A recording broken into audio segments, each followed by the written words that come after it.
Olá, sejam todos bem-vindos ao meu canal. Eu sou o Valmir Nascimento, autor e comentarista de lições bíblicas da CPAD. E você já sabe, aqui no canal nós temos trazido comentários sobre as lições bíblicas da CPAD, primeiro trimestre do ano de 2021. E agora nós estamos chegando à nossa lição número 12, que tem por título A Urgência do Discipulado. E antes de entrarmos propriamente no comentário dessa lição, eu queria fazer um convite para você se inscrever aqui no nosso canal e fazer parte dessa comunidade, porque todas as vezes que eu postar um conteúdo aqui, você será notificado pelo YouTube.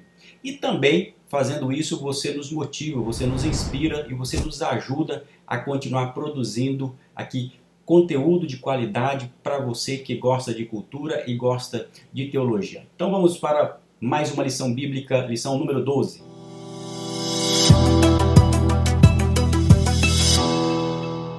Portanto, a lição de hoje tem por título A Urgência do Discipulado.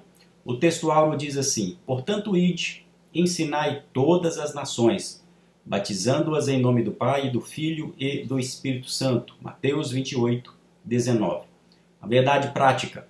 Chamamos de discipulado na fé o aprendizado de um discípulo por meio do seu mestre na igreja para ajudar a desenvolver o seu crescimento espiritual. Dando sequência, portanto, nessa série de lições que estamos tratando acerca do verdadeiro pentecostalismo e passamos por vários temas acerca da vida cristã e também do aspecto que toca diretamente ao pentecostalismo, hoje nós chegamos propriamente nesse tema que diz respeito ao discipulado. E discipulado, é claro, é um assunto e é uma prática importantíssima na vida cristã. E nesse caso, nós também vamos destacar como esse trabalho, essa disposição por parte da igreja de formar novos discípulos deve fazer parte também do verdadeiro pentecostalismo. Não somente deve, mas de fato faz. É claro que nós vamos aqui destacar como esse tema encontra-se presente no Novo Testamento, nos Evangelhos e também em Atos dos Apóstolos, e vamos também trazer para a nossa realidade. Nesse sentido, a lição de hoje ela tem como foco enfatizar a urgência do discipulado. O discipulado não é uma faculdade, não é opção da igreja, mas é uma obrigatoriedade, faz parte da comissão que Jesus atribuiu à sua igreja. Para o quê? Para a formação e o crescimento de todos os cristãos.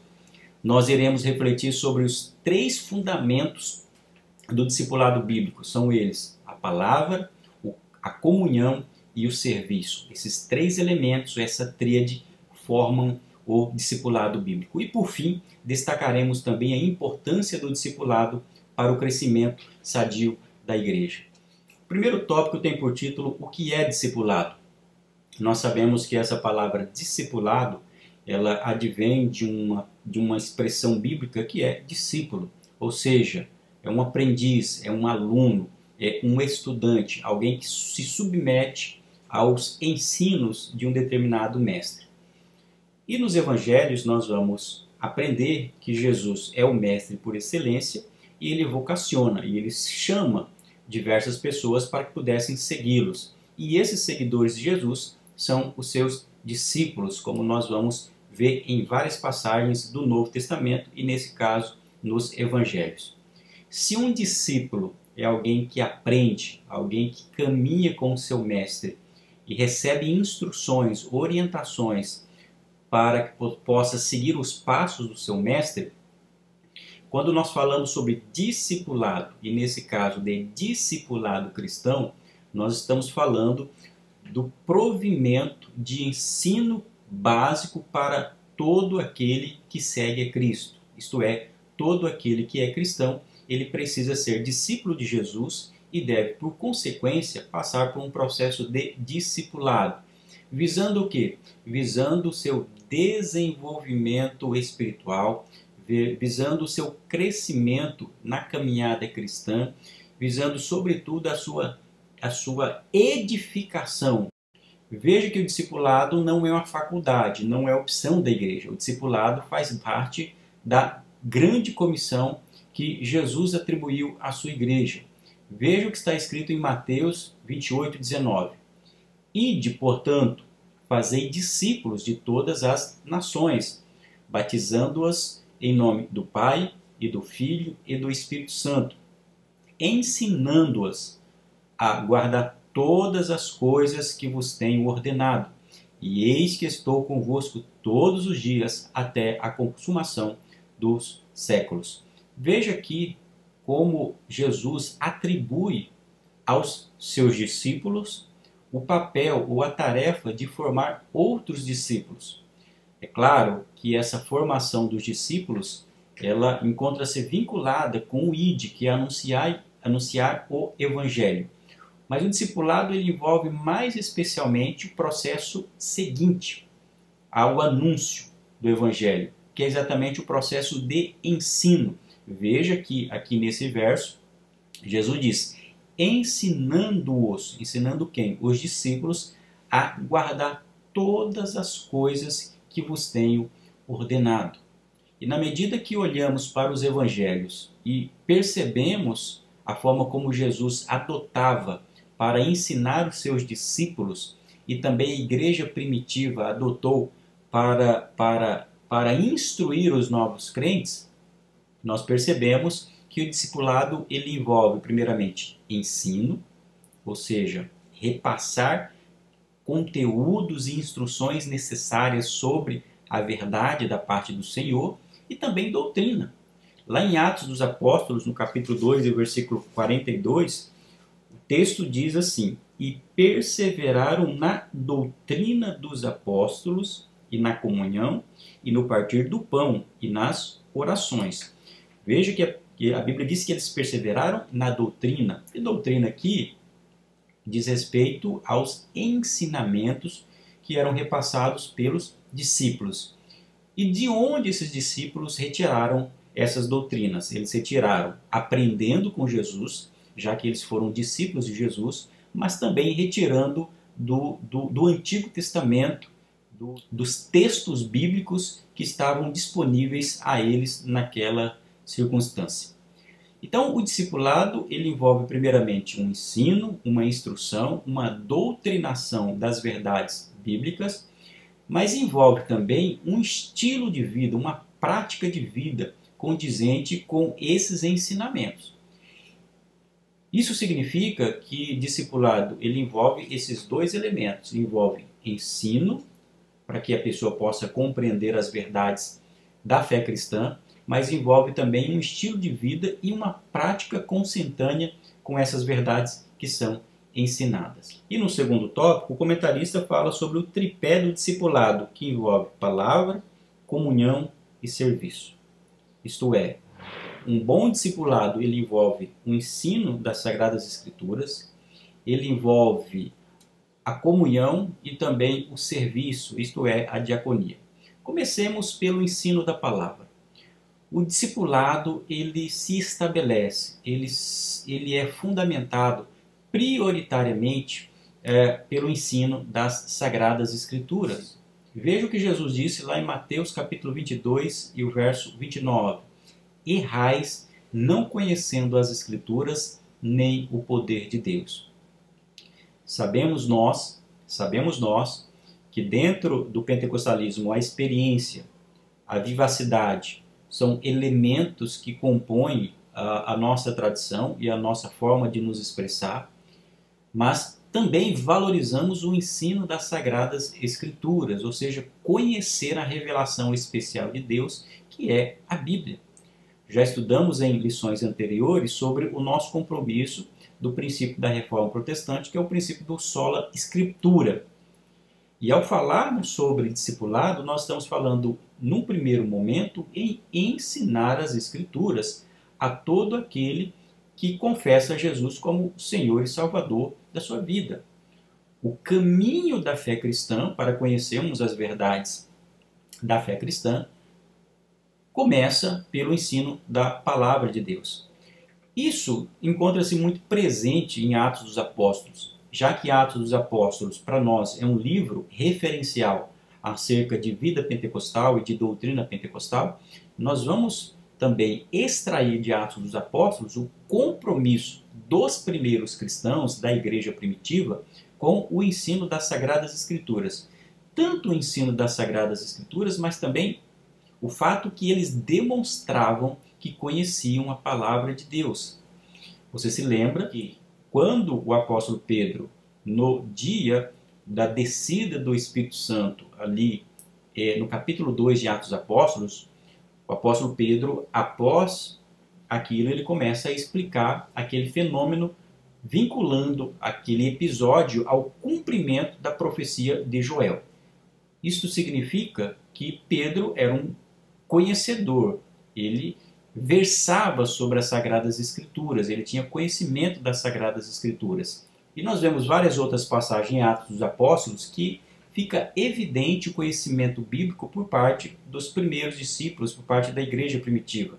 Veja o discurso que foi proferido por Estevão, vejamos ali a forma como Filipe ele explica as Escrituras para o etíope no capítulo 8 de Atos dos Apóstolos.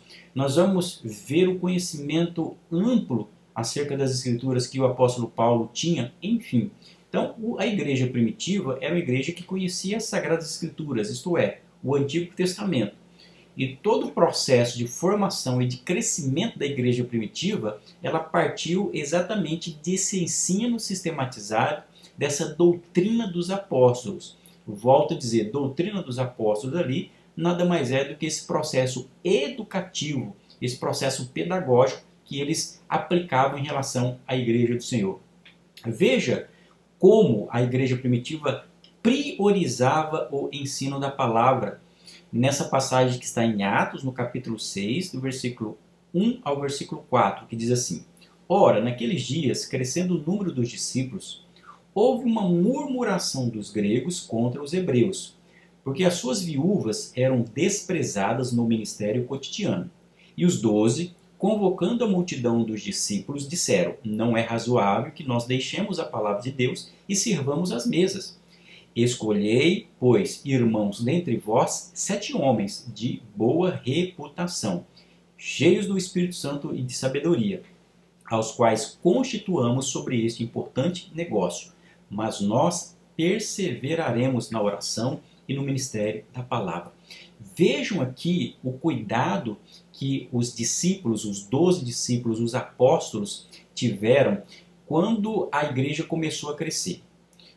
Na medida em que a igreja passou a crescer, agregavam-se muitas outras pessoas que iam aceitando a Jesus, os discípulos perceberam que eles não tinham condições de atender todas as necessidades daquelas pessoas, principalmente as necessidades sociais. Porque se eles fossem atender diretamente as necessidades sociais das viúvas e de todos aqueles que clamavam por um certo tipo de atendimento, eles acabariam desprezando o ministério da oração e o ministério principalmente da palavra. Então o que eles dizem? Eles falam: não é razoável que nós sirvamos as mesas. Veja, eles não estão desmerecendo o trabalho, o cuidado social para com a igreja do Senhor. Eles falam que não é razoável. Eles tinham uma missão, eles tinham um foco e que não poderiam sair desse foco e dessa missão. Então o que eles fazem? Eles separam dos diáconos para que pudessem atender essa necessidade. E aqui eu vejo de maneira muito clara como a igreja primitiva, os discípulos, eles foram muito sábios, orientados por Deus claramente. Porque fazendo essa distribuição de trabalhos, de atividades dentro da igreja, eles conseguiriam atingir várias pessoas em focos diferenciados.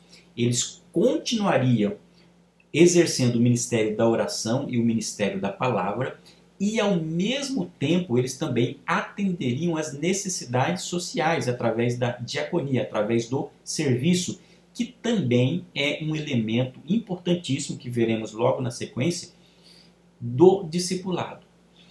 Hoje, ao falarmos sobre discipulado, então nós estamos falando de priorizar o ensino da ministração da palavra. É claro que existem várias outras atividades no âmbito da igreja que esses trabalhos não podem ser desprezados. O trabalho social não pode ser desprezado. O trabalho, o ministério de louvor é um uma parte muito importante no âmbito da igreja. Porém, em se tratando de discipulado, em se tratando de fortalecimento da fé cristã, de estruturação da fé cristã, não há como desprezar o ministério da palavra. E, infelizmente, muitas igrejas estão fracas na fé, cristãos estão fracos na fé por conta dessa falta de priorização no ensino da palavra de Deus. Muitas vezes o ministério cresce bastante, as demandas passam a surgir e o líder, não tendo uma visão como os discípulos tiveram ali em Atos Apóstolos, e acabam atendendo essas outras necessidades e acaba somente ele tentando resolver todas as coisas. E por isso acaba faltando realmente essa priorização no ministério da palavra. Eu estou chamando aqui a atenção para o fato de que a igreja primitiva entendia que para o crescimento sadio e genuíno daquele movimento, do movimento de Jesus, se assim podemos dizer, logo no início da igreja primitiva, era fundamental que eles pudessem continuar com aquilo que eles haviam aprendido através do próprio Senhor Jesus. Se o cristão ele não tem o ensino da palavra de maneira sistematizada, isso provoca o quê? Isso provoca imaturidade, faz com que o cristão não tenha raízes firmes e bases sólidas, ele tenha instabilidade emocional e espiritual, e isso abre também espaço para heresias dentro da igreja. Isto significa, isso demonstra como é importante o ministério de educação no ambiente da igreja, como é importante a escola bíblica dominical, como é importante o ensino sistematizado. Infelizmente, muitos pentecostais não valorizam o ensino sistematizado das Sagradas Escrituras. Isso não decorre da nossa tradição ou dos pressupostos que caracterizam o pentecostalismo verdadeiro. Aqueles que são contrários e que não valorizam o ensino diz respeito mais a uma postura, uma visão equivocada sobre o verdadeiro pentecostalismo. Estão em busca somente de experiência. Nós já afirmamos aqui nesse curso, nessas aulas, que a experiência faz parte da nossa identidade pentecostal. Porém, experiências, movimentos e atos que são realizados no ambiente cristão sem o ensino da palavra de Deus são movimentos imaturos e, infelizmente, pode conduzir a modismos, a meninices, enfim, várias coisas que acabam distorcendo o evangelho. É por isso que é muito importante o processo de educação na vida de todo aquele que aceita Jesus. Ele precisa trilhar esse caminho. Veja o exemplo máximo que nós temos com o próprio Jesus. Jesus, ele sendo Filho de Deus, sendo a verdade encarnada em si, o Logos divino, ainda assim ele preparou os seus discípulos. Por pelo menos 3 anos ele esteve ensinando, caminhando, demonstrando o seu poder através de milagres. Enfim, os discípulos aprenderam com o mestre por um período de mais ou menos 3 anos.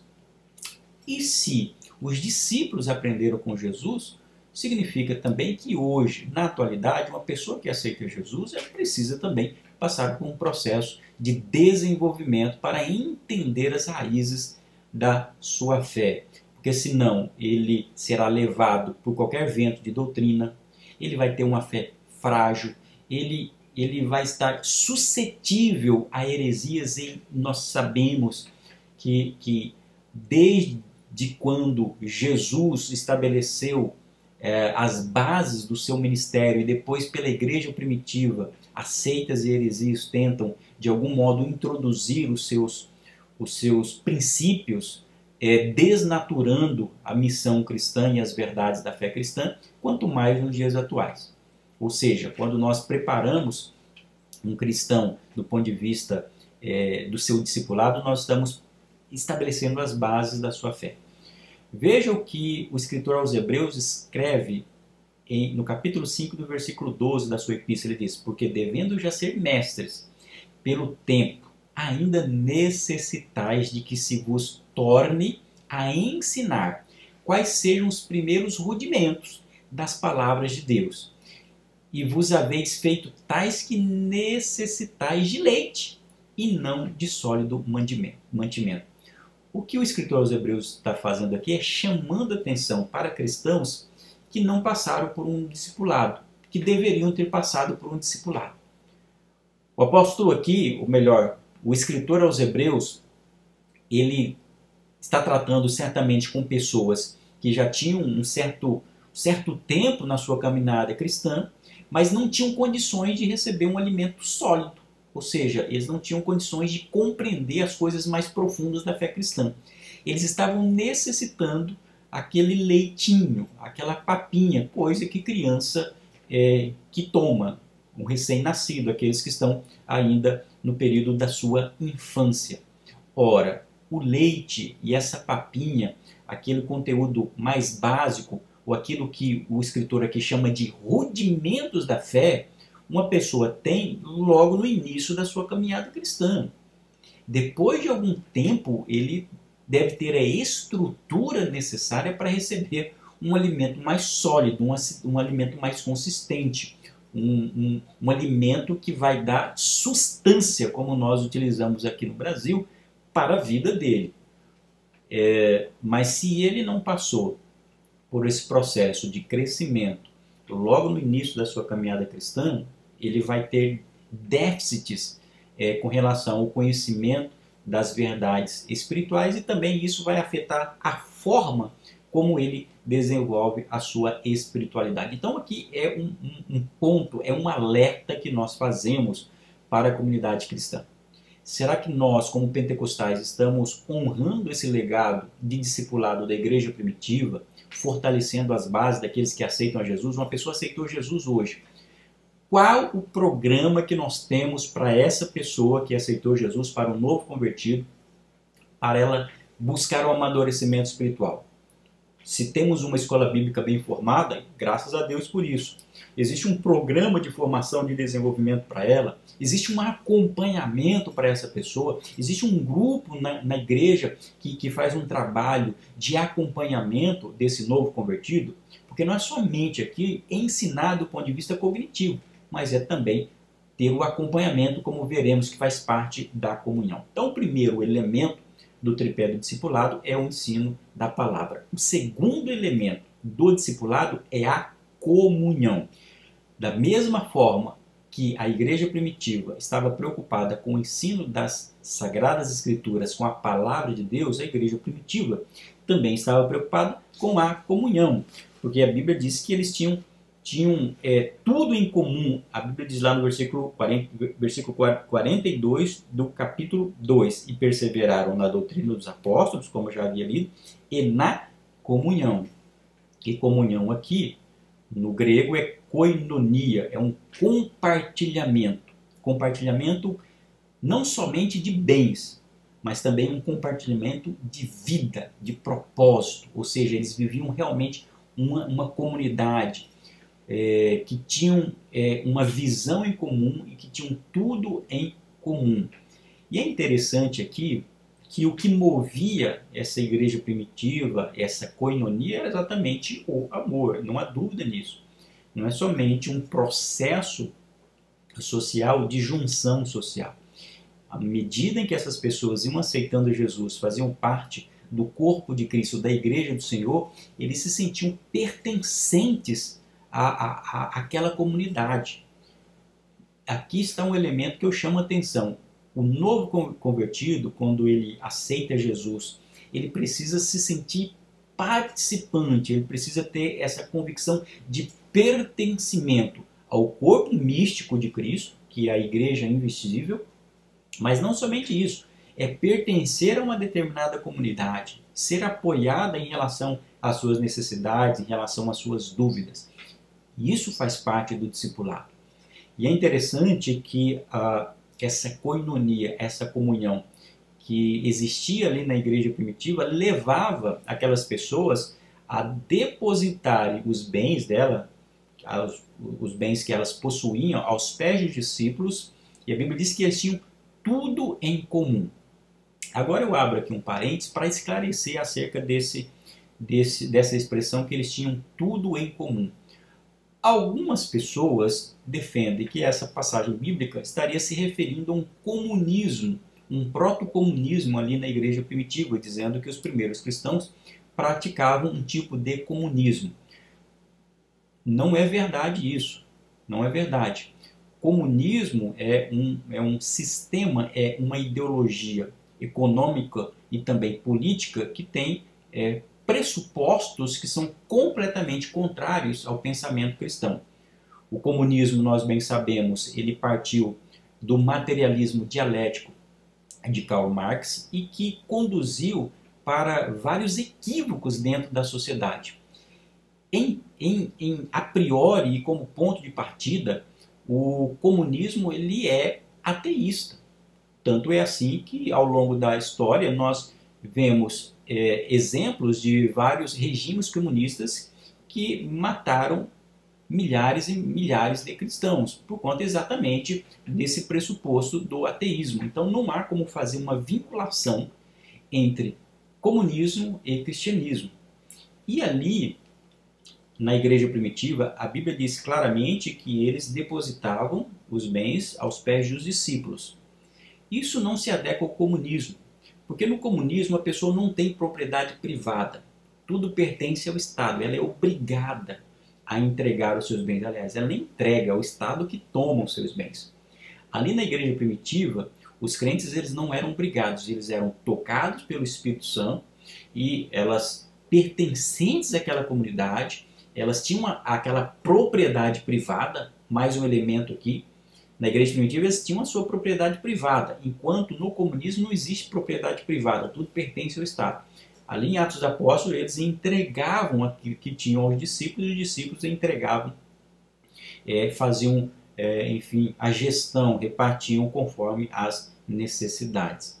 Ou seja, o que nós tínhamos ali não era um comunismo do ponto de vista político, não era o comunismo conforme aquele defendido por Marx e por todos os seus seguidores. Ali era um compartilhamento de vida, era uma comunidade que tinha tudo em comum, mas orientada pelo Espírito Santo de Deus. E era algo muito bonito, é claro.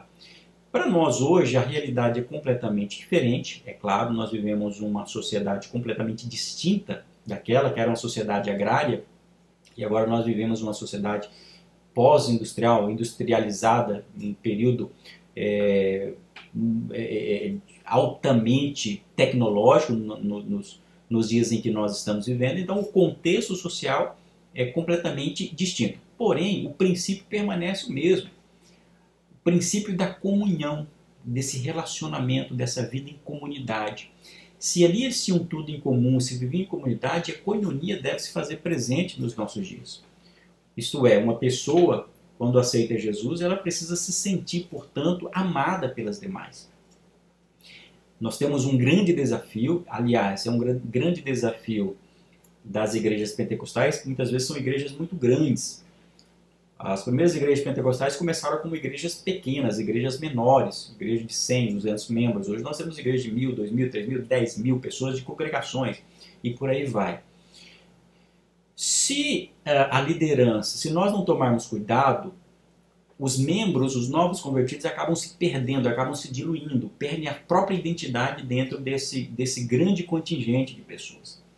Então, o problema não é o tamanho da comunidade, o tamanho da igreja, mas é como nós tratamos essas pessoas. Podem ser 100, podem ser 200, mas é importante que cada pessoa seja tratada individualmente e se faça pertencente a essa igreja, a essa coletividade, a igreja do Senhor. Então, o discipulado envolve o aprendizado da palavra, mas essa vida em comunidade. E nós precisamos nos atentar para esse fator. E o terceiro elemento que compõe também o discipulado é o serviço. O serviço aqui diz respeito à diaconia, ou seja, à disposição de servir ao próximo e à própria comunidade. É claro que ali em Atos dos Apóstolos a diaconia envolvia no primeiro momento aquelas pessoas que foram separadas para uma função de servir às mesas, como bem mencionei. Ajudar principalmente os os órfãos, as viúvas, enfim, aqueles que tinham necessidades específicas. Então foi criado um cargo, uma função ministerial chamado diácono. Quando nós falamos de diaconia em relação ao discipulado, nós não estamos falando de cargo, embora o cargo tenha sua importância. Mas cada pessoa no corpo de Cristo pode atuar com esse processo, com o serviço à comunidade, oferecendo os seus dons e os seus talentos, ajudando com as suas habilidades, tanto as habilidades naturais, mas também as habilidades que foram concedidas pelo Espírito Santo de Deus. E historicamente as igrejas cristãs e também as igrejas pentecostais têm dado, sim, um testemunho na área do serviço. Olhando para a igreja cristã de maneira geral, nós lembramos que em períodos em que países, cidades inteiras foram devastadas como a peste bubônica, ceifando a vida de centenas, milhares de pessoas, muitas famílias deixavam suas respectivas cidades e iam em busca de um lugar que não tinha ali nenhum problema sanitário. E muitas pessoas ficavam ali, morriam à própria sorte.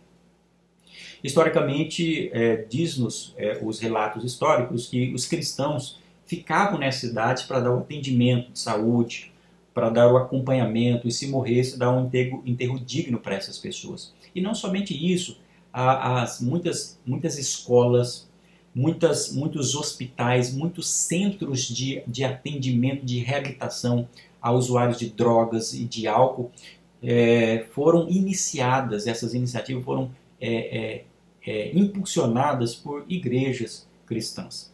E também as igrejas pentecostais também têm um papel, têm uma função muito importante nesse sentido.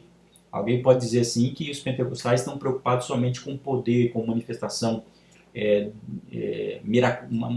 miraculosas, em experiência no Espírito. Isso também, mas eu devo lembrar que desde o seu surgimento, o pentecostalismo tendo início principalmente nas camadas mais pobres da sociedade, entre os menos favorecidos, as igrejas pentecostais sempre tiveram um papel muito decisivo também nesse âmbito da sociedade, com iniciativas de ajuda aos necessitados, de hospitais, centros de recuperação. Muitos centros de recuperação a usuários de drogas são mantidos por igrejas pentecostais. Eu lembro que uma das maiores iniciativas de educação de crianças carentes, é uma iniciativa um instituto que está hoje ali em San Salvador, que é um instituto de educação de crianças carentes, é a maior iniciativa na América Latina. E essa iniciativa é a iniciativa da Assembleia de Deus, uma igreja pentecostal. Falando a partir da Assembleia de Deus, nós temos inúmeras iniciativas em relação ao trabalho de serviço. E para o discipulado, o serviço também é uma parte importante nessa formação espiritual, crescimento espiritual. Então, o tripé do discipulado envolve palavra, comunhão e serviço. Esses três elementos conjuntos formam um bom discipulado. E por fim, o terceiro tópico vai falar sobre o discipulado e o crescimento sadio da igreja. Nós estamos falando de discipulado, envolve novos seguidores de Cristo, envolve crescimento. E o discipulado, ele equilibra o crescimento sadio da igreja. Sem o discipulado, nós temos o crescimento somente numérico. Nós temos somente aquele inchaço. E, infelizmente, nós percebemos muitas igrejas que elas incham rapidamente. Mas, da mesma forma que incharam rapidamente, elas morrem também com muita rapidez. Então, para que isso não aconteça, o que a igreja precisa fazer? Discipulado. Porque através do discipulado nós temos um crescimento qualitativo e também quantitativo. Óbvio que nós valorizamos também a quantidade, porque nós queremos alcançar o maior número de pessoas para Jesus. Mas, ao mesmo tempo, nós não estamos preocupados somente com o número, nós precisamos também pensar na qualidade. Ou seja, quando a igreja volta os seus olhos para o discipulado, nós estamos falando de um crescimento espiritual e também numérico. E para isso nós precisamos investir em discipulado. Nós precisamos realmente nos preocupar com isso. E temos várias ideias, valorizar, termos uma sala específica na escola bíblica dominical para discipulado, temos departamentos exclusivos na igreja que tocam, né, ou que são responsáveis por esse tema, por receber, por acompanhar, por orientar esses novos convertidos. Porque aí sim nós vamos ter uma manutenção dessas pessoas que aceitam a Jesus e permanecem em Cristo. É muito triste nós termos a ciência, e falava sobre isso na última aula, é muito triste termos a ciência que nas igrejas pentecostais nós temos um grande número de pessoas que aceitam a Jesus, mas o percentual de pessoas que permanecem na igreja é um percentual muito baixo. Ou seja, nós precisamos manter a coerência entre essa nossa ênfase de pregar o evangelho, como nós fazemos, anunciar com muita ousadia, e isso é uma característica das igrejas pentecostais, mas é importante também nós valorizarmos esse discipulado, para que as coisas caminhem de maneira equilibrada. E, portanto, e assim nós vamos chegando ao final dessa lição, que destacou a urgência, a obrigatoriedade. O título não poderia ser melhor. Discipulado é uma urgência. Assim como pregar o evangelho a toda criatura é uma urgência que faz parte da grande comissão do Senhor, o discipulado também. Então nós devemos investir em discipulado cada vez mais. Eu concluo dizendo que Deus tem interesse no bem-estar social e espiritual do ser humano. Isso vale para a igreja e para a sociedade. A educação com base nos princípios cristãos é importante, porque além dos valores espirituais, contribui na construção de uma sociedade civilizada. Amém? Que você tenha sido abençoado com essa aula. Se você gostou, não se esqueça de deixar o seu like e compartilhar esse vídeo. E gostaria também que você deixasse aqui no comentário o que você acha que nós precisamos fazer em nossas igrejas pentecostais para melhorar o nosso discipulado. Que Deus abençoe a tua vida e até a nossa próxima aula.